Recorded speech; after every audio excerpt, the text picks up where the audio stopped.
आज का हमारा टॉपिक रहेगा भारतीय अर्थव्यवस्था के अक्षेत्र क्लास 10 के लिए एसएस का टॉपिक।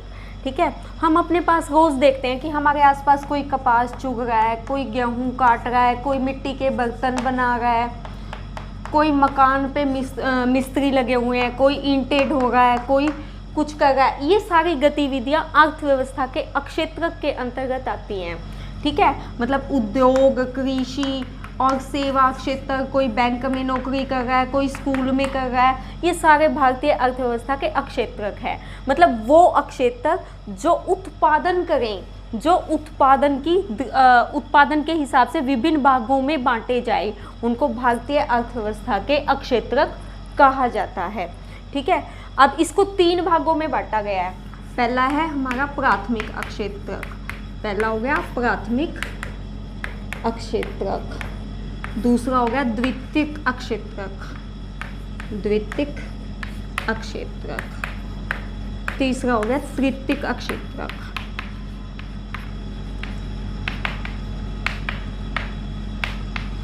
अब पहले प्राथमिक अक्षेत्रक, इसके अंतर्गत क्या आता है? कृषि और कृषि से जुड़े हुए सारे व्यवसाय, जैसे कि डेयरी, कृषि उत्पादन और उसके अलावा मत्स्य उत्पादन।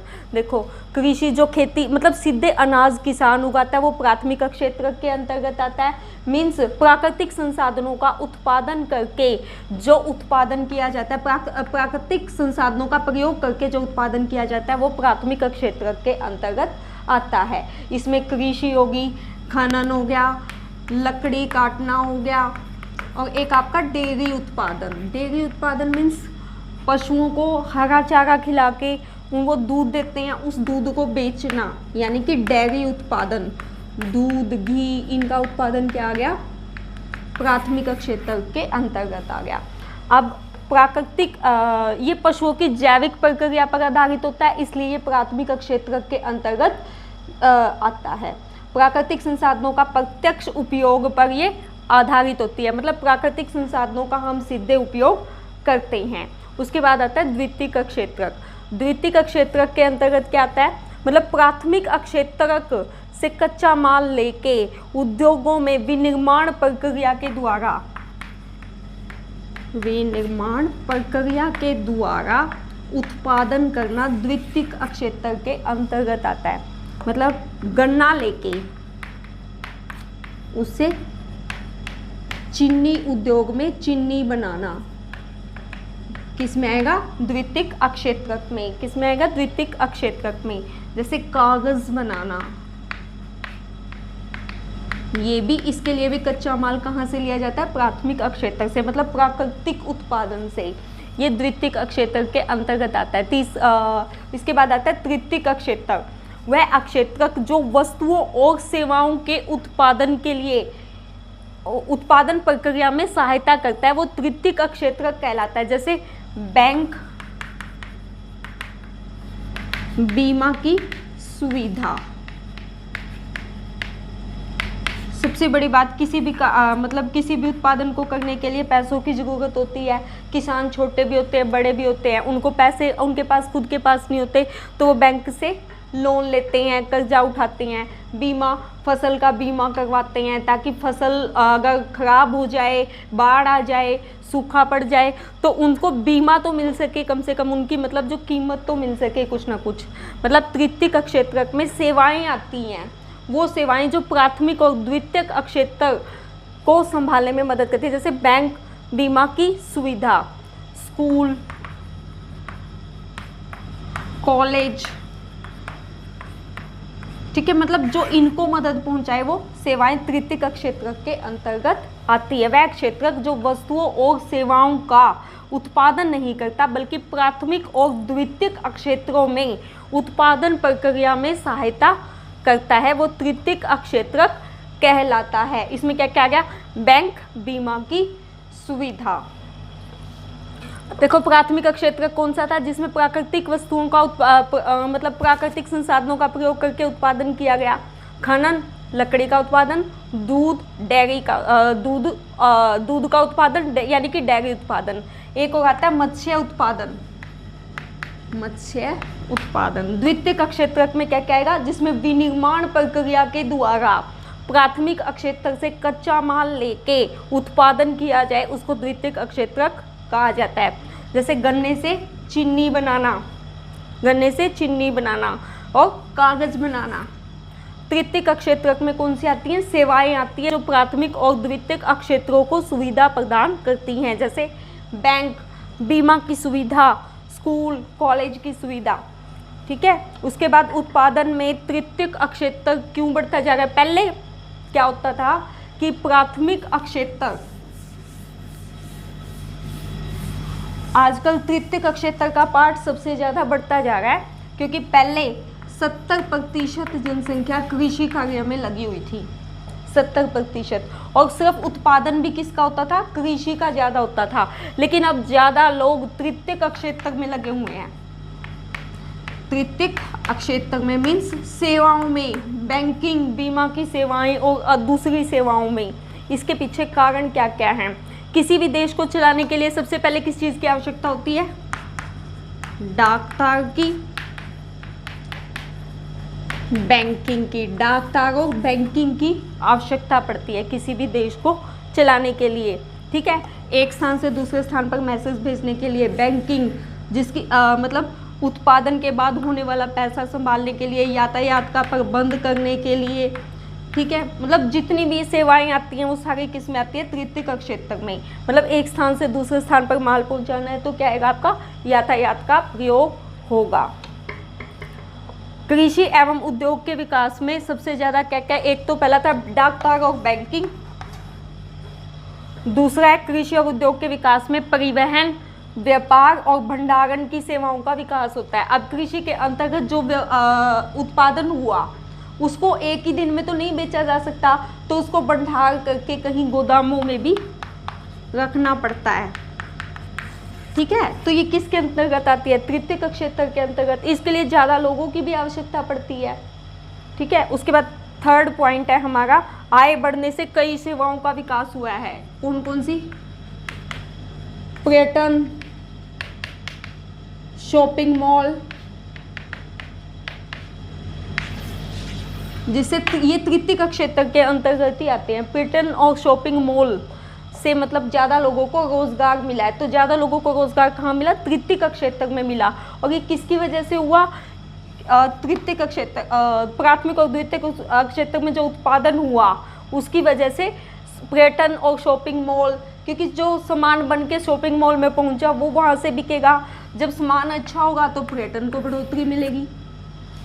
ठीक है, नेक्स्ट है आय बढ़ने से सूचना और प्रौद्योगिकी। फोर्थ पॉइंट है सूचना और प्रौद्योगिकी का विकास हुआ है।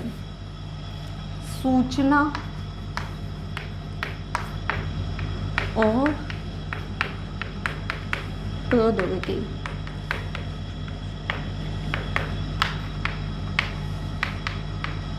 ईमेल, इंटरनेट, कैफे, इन सब चीज़ों का विकास सूचना और प्रौद्योगिकी के अंतर्गत आता है।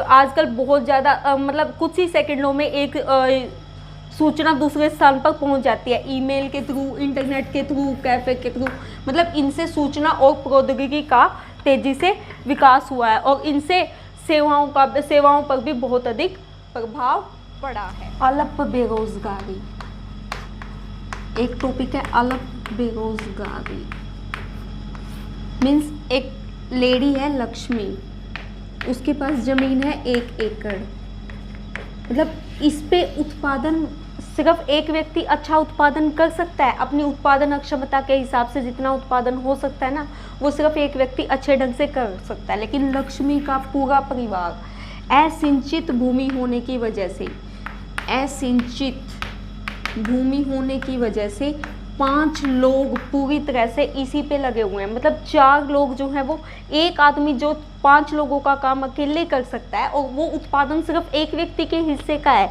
लेकिन 5 व्यक्ति लगे हुए हैं, कृषि के कार्य को बांट के कर रहे हैं। ठीक है, तो वो 4 लोग जो हैं वो अल्प बेरोजगारी के अंतर्गत आते हैं। मतलब वो अपनी उत्पादन क्षमता से कम उत्पादन कर रहे हैं, उत्पादन क्षमता से कम उत्पादन कर रहे हैं और 5 व्यक्ति काम कर रहे हैं जो काम सिर्फ एक व्यक्ति का है। एक व्यक्ति का काम 5 व्यक्ति कर रहे हैं। मतलब जब किसी काम के लिए जितने लोगों की ज़रूरत हो उससे अधिक लोग उस काम पर लगे हुए हों तो उसको अल्प बेरोजगारी के अंतर्गत गिना जाता है, और वो अपनी उत्पादन क्षमता से की योग्यता से कम काम कर रहे हैं। इसको 2 नाम और दिए गए हैं, प्रच्छन्न बेरोजगारी, प्रच्छन्न बेरोजगारी, प्रच्छन्न बेरोजगारी, और दूसरा है छुपी हुई बेरोजगारी। छुपी हुई तो अपने आप ही है, 5 लोग काम कर रहे हैं जहाँ पे ज़रूरत सिर्फ एक व्यक्ति की है, मतलब एक व्यक्ति की जो उत्पादन क्षमता है उसको 5 व्यक्ति उत्पादित कर रहे हैं, मतलब 4 लोग जो हैं वो छिपी हुई बेरोजगारी के अंतर्गत आते हैं। ठीक है, अब नए रोजगार का सृजन कैसे हो सकता है? नए रोजगार का सृजन तो तभी हो सकता है कि वो असंचित भूमि है, वहाँ पे सरकार कोई और प्रोजेक्ट शुरू कर दे, बांध बना दे, ठीक है, बांध बनाने में वो लोग लग जाए, या उनका पूरा परिवार लग के कोई कुआं खोदने लग जाए वहाँ पे। लेकिन कुआं खोदते हुए भी उनको किस चीज़ की ज़रूरत पड़ेगी? पैसों की। पैसे उनको बैंक से लेने पड़ेंगे, ठीक है। अगर वो किसी महाजन से लेते हैं तो उनको ब्याज ज़्यादा पड़ जाएगा, तो क्या करेंगे? वो बैंक से पैसे लेंगे, या फिर सरकार बांध बना दे, वहाँ पे बांध से पानी इकट्ठा होगा और उन लोगों को, वहाँ पे रहने वाले लोगों को रोजगार भी मिल जाएगा, उनको वहाँ पे रहते हुए रोजगार मिल जाएगा। अब जो कृषि का उत्पादन हो गया है उसका वो व्यापार करने लग जाएं, एक स्थान से दूसरे स्थान पर ले जाएं, या वहाँ पे कोई उद्योग स्थापित हो जाए, छोटा उद्योग, जैसे कागज उद्योग, चीनी उद्योग, या दालें उगाते हैं, जैसे वो दालों को साफ करके प्रसंस्करण करना और फिर बाजार में बिकने के लिए तैयार करना, ठीक है। इससे मतलब उनकी बेरोजगारी भी खत्म हो जाएगी और उत्पादन भी उनकी उत्पादन क्षमता के अकॉर्डिंग होगा। तो ये नए रोजगार सृजन का तरीका क्या होगा? मतलब एक रोजगार में से कई रोजगारों को बढ़ाना, नए रोजगार सृजित करना, बनाना, नए रोजगार बनाना, ठीक है। जैसे कि कागज उद्योग, चीनी उद्योग में काम करना, ठीक है, या छोटे और लघु उद्योगों में काम करना या मजदूरी करना, उनको बढ़ावा देना। नेक्स्ट है राष्ट्रीय ग्रामीण रोजगारी गारंटी अधिनियम।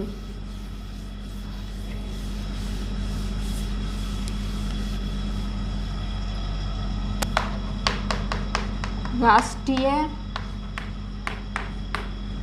रोजगार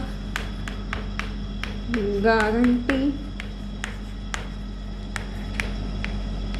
अधिनियम 2005 ये सरकार द्वारा शुरू किया गया था। 2005 में राष्ट्रीय रोजगार गारंटी अधिनियम शुरू किया गया था, ठीक है। इसको मनरेगा का भी नाम दिया गया था। ये सबसे पहले 635 जिलों के लिए योजना आई थी, 635 जिलों के लिए।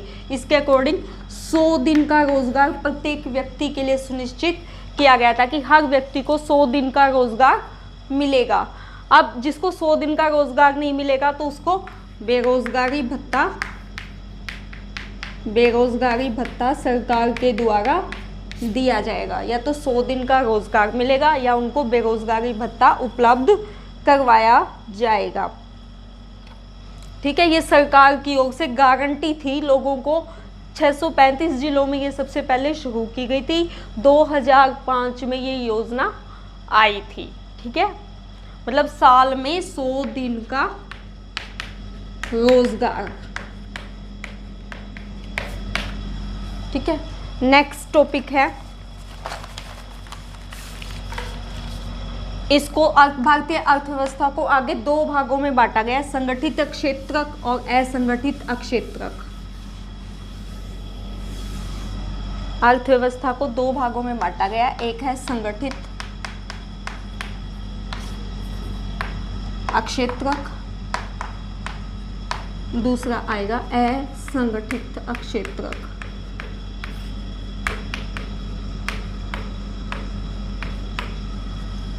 संगठित क्षेत्रक और असंगठित क्षेत्रक। संगठित क्षेत्र मतलब रोजगार की, इसके अंतर्गत रोजगार की नियमित अवधि होती है। ये सरकार द्वारा नियमित अवधि मीन्स एक नियमित अवधि तक जो लोग उसमें लगे हुए हैं उनको रोजगार मिलता रहेगा। और संगठित क्षेत्र सरकार द्वारा पंजीकृत होते हैं, सरकार द्वारा पंजीकृत मतलब सरकार के अधीन इनका रजिस्ट्रेशन होता है और इनके अंतर्गत सरकार के नियमों और विनियमों का पालन किया जाता है। सरकारी नियमों की अनुपालना मतलब सरकार जो नियम लागू करती है उनकी पालना की जाती है। मीन्स सरकार ने जो न्यूनतम वेतन का जो नियम बनाया हुआ है उसका पालन कौन करेगा? संगठित क्षेत्र। संगठित क्षेत्र रोजगार की नियमित अवधि होती है, मतलब रोजगार एक नियमित अवधि तक चलता रहता है। ये सरकार द्वारा पंजीकृत होते हैं और सरकारी नियमों की अनुपालना करते हैं और इनके अंतर्गत कुछ औपचारिक प्रक्रिया होती है। औपचारिक प्रक्रिया मीन्स यहाँ रहने वालों को स्वास्थ्य, शिक्षा से संबंधित सुविधाएं भी दी जाती है। मतलब शिक्षा से संबंधित उनको कुछ सुविधाएं दी जाती है, स्वास्थ्य से संबंधित भी सुविधाएं दी जाती है और एक निश्चित वेतन दिया जाता है और कुछ छुट्टियां भी दी जाती हैं। काम के दौरान छुट्टियां भी दी जाती है निश्चित, जो सरकार द्वारा निश्चित होती है। असंगठित क्षेत्र, असंगठित क्षेत्र में ऐसा कुछ नहीं होता। ये रोजगार की कोई नियमित अवधि को सुनिश्चित नहीं करते, ना ही ये सरकार द्वारा पंजीकृत होते हैं, क्योंकि छोटी छोटी बिखरी हुई इकाइयाँ होती हैं, यानी कि छोटी छोटी बिखरी हुई इकाइयाँ, बिखरी हुई इकाइयाँ। इसके अंतर्गत दुकानें, छोटे उद्योग मतलब लघु उद्योग ये आते हैं, लघु उद्योग। ठीक है। असंगठित क्षेत्र के अंतर्गत जो काम करते हैं वो तो या तो छोटे किसान होते हैं या भूमिहीन कृषक होते हैं। ठीक है। या मतलब बढ़ई जिसके पास काम नहीं होता, या लुहार किसान, बढ़ई, सुनार, नाई। जो छोटे और सीमांत किसान होते हैं वो भी असंगठित क्षेत्र के अंतर्गत आते हैं। इनको स्वास्थ्य और शिक्षा की कोई भी सुविधा नहीं दी जाती। ठीक है। जैसे एक लेडी है, कमला नाम है, वो सुबह 8 बजे उसका काम शुरू होता है। वो एक फैक्ट्री में काम करती है, 8 बजे जाती है। ठीक है। और वो फैक्ट्री सरकार द्वारा पंजीकृत है। अब सरकार द्वारा पंजीकृत है तो वो 8 बजे जाती है और 8 घंटे तक काम करती है। उसको निश्चित वेतन मिलता है, उसके स्वास्थ्य का ध्यान रखा जाता है, उसको टाइम टाइम पे ट्रेनिंग दी जाती है और कुछ औपचारिकताएं जैसे कि छुट्टियां वगैरह उसको मिलती हैं बीमार होने पे या जाने पे। लेकिन एक लड़का है, कमल नाम है, वो किसी छोटी सी फैक्ट्री में काम करता है। उसके घंटे निश्चित नहीं है। ठीक है। और वो ना तो घंटे निश्चित है, वो 8 से 5 भी काम करता है और 8 से 8 भी काम करता है। और उसका उत्पादन इतने हैं, उसके पास रोजगार, जब तक फैक्ट्री के अंतर्गत काम चल रहा है। जैसे ही काम खत्म होगा तो उसको वहाँ से निकाल दिया जाएगा। ठीक है। मतलब उसके स्वास्थ्य और शिक्षा से संबंधित भी कोई ध्यान नहीं रखा जाता। सरकारी नियम तो कुछ है ही नहीं। असंगठित क्षेत्र के अंतर्गत सरकारी सुविधा कोई भी नहीं है। तो ये संगठित और असंगठित क्षेत्र। राष्ट्रीय आय की गणना। राष्ट्रीय आय किसी देश के अंतर्गत कितनी आय हुई उसको राष्ट्रीय आय कहा जाता है। अब राष्ट्रीय आय की गणना कैसे करेंगे? क्योंकि अंतिम वस्तुओं और सेवाओं का उत्पादन होता है राष्ट्रीय आय के अंतर्गत। मतलब किसी देश के राष्ट्र का उत्पादन हमें चेक करना है। देखो, अगर हम कोई चीज़ छोटी होती है, कोई चीज़ बड़ी होती है, चीज़ों को तो हम गिन के लिख नहीं सकते। जैसे चीनी के दाने लिखना या मतलब आटे कनक के दाने गिन के लिखना, उससे तो हम काउंट कर नहीं सकते। तो हम काउंट कैसे करेंगे? मुद्रा के थ्रू, मुद्रा के द्वारा हम राष्ट्रीय आय की गणना करते हैं। सबसे पहले क्या करते हैं, जैसे देखो एग्जाम्पल है गेहूँ। एक किसान ने गेहूँ का उत्पादन किया, उसने 8 रुपये किलो गेहूँ बेच दी। 8 रुपये किलो गेहूँ बेच दी तो उस गेहूँ से क्या बना? आटा। आटे की पिसाई पे 2 रुपये लगे तो वो गेहूँ कितने की होगी, 10 रुपये की होगी। अब हम राष्ट्रीय आय में यूँ थोड़े गिनेंगे कि ये 8 रुपये भी गिन लिए, ये 2 रुपये भी ये 10 रुपये भी गिन लिए और 18 रुपये हो गए, नहीं। उसके बाद ये बिस्किट फैक्ट्री में चला गया आटा। बिस्किट फैक्ट्री वाले ने क्या किया, इससे बिस्किट बनाए। बिस्किट क्या हो गया, अंतिम उत्पाद हो गया। अंतिम उत्पाद मतलब लास्ट में उत्पादन हुआ वो बिस्किट का उत्पादन हुआ। अब जब बिस्किट का उत्पादन हुआ वो तो 60 रुपये में बिका, 8 रुपये से ये मतलब बनकर 60 रुपये में बिका, तो 60 रुपये को राष्ट्रीय आय में काउंट किया जाएगा। ये तो मध्यवर्ती वस्तुएं होंगी, गेहूं और आटा क्या हुआ, मध्यवर्ती वस्तुएं, ठीक है। लेकिन उसने चीनी और तेल भी लगाया, चीनी और तेल की पेमेंट भी लगी, लास्ट में अंतिम उत्पाद 60 रुपये में बिका। मतलब यहाँ से लेके यहाँ तक 60 रुपये में चीज़ बिकी, तो ये 60 रुपये काउंट होंगे राष्ट्रीय आय में। मीन्स किसी विशेष वर्ष में, यानी कि एक स्पेशल वर्ष में प्रत्येक अक्षेत्रक, प्रत्येक यानी कि तीनों अक्षेत्रक, प्राथमिक, द्वितीयक और तृतीयक द्वारा उत्पादित, तीनों के द्वारा उत्पादित अंतिम वस्तुएं और सेवाएं, अंतिम वस्तुएं और सेवाओं का मूल्य, तीनों का, तीनों क्षेत्रकों की अंतिम वस्तुओं और सेवाओं का मूल्य उस वर्ष के अक्षेत्रक के कुल उत्पादन की जानकारी प्रदान करता है। उस वस्तु के कुल उत्पादन की जानकारी प्रदान करता है।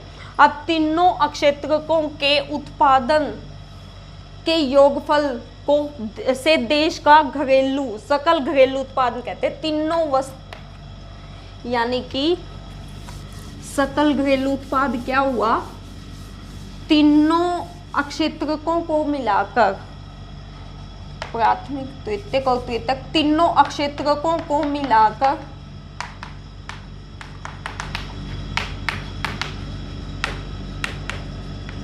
जो अंतिम उत्पादन हुआ उसको क्या बोलते हैं, सकल घरेलू उत्पाद। सकल घरेलू उत्पाद यानी कि जीडीपी, ग्रोस डोमेस्टिक प्रोडक्ट, ठीक है, ग्रोस डोमेस्टिक प्रोडक्ट। किसी देश में उत्पादित अंतिम वस्तुओं और सेवाओं का मूल्य, किसी देश में किसी वर्ष के अंतर्गत उत्पादित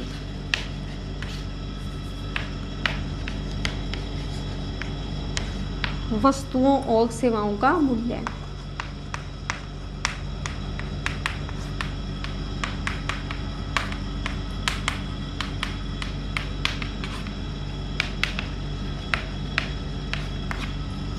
मतलब क्या हुआ, किसी देश में उत्पादित अंतिम वस्तुओं और सेवाओं का मूल्य क्या कहलाया, सकल घरेलू उत्पाद। सकल घरेलू उत्पाद में अक्षेत्रकों की हिस्सेदारी, मतलब अभी तक कृषि देखो 1973-74 में 40% प्राथमिक उत्पाद था, 40% प्राथमिक उत्पाद था, 10% द्वितीयक उत्पाद था और 50% तृतीयक उत्पाद था, ठीक है। तृतीयक वस्तुओं और सेवाओं का उत्पादन मतलब सेवाओं का उत्पादन कितना था, 50% था, लेकिन प्राथमिक क्षेत्र के अंतर्गत 40 था। लेकिन 13-14 में ये तो 10% रह गया, मतलब कृषि पर और कृषि से संबंधित उद्योगों पर निर्भरता 10% रहेगी, 20% हमारी उद्योगों पर निर्भरता होगी। अब सेवाएं कितनी आई, 70%, सेवाएं 70% पे पहुंचेगी। मतलब जो 50% थी 73-74 में, वो अब 13 और 14 में 70% पर चली गई। मतलब सकल घरेलू उत्पाद में आज के टाइम पे सबसे ज़्यादा हिस्सेदारी तृतीयक क्षेत्र की है। तृतीयक क्षेत्र सबसे ज़्यादा हिस्सेदारी लिए हुए 13-14 के अंतर्गत, और अब भी आगे बढ़ती जा रही है इसकी हिस्सेदारी।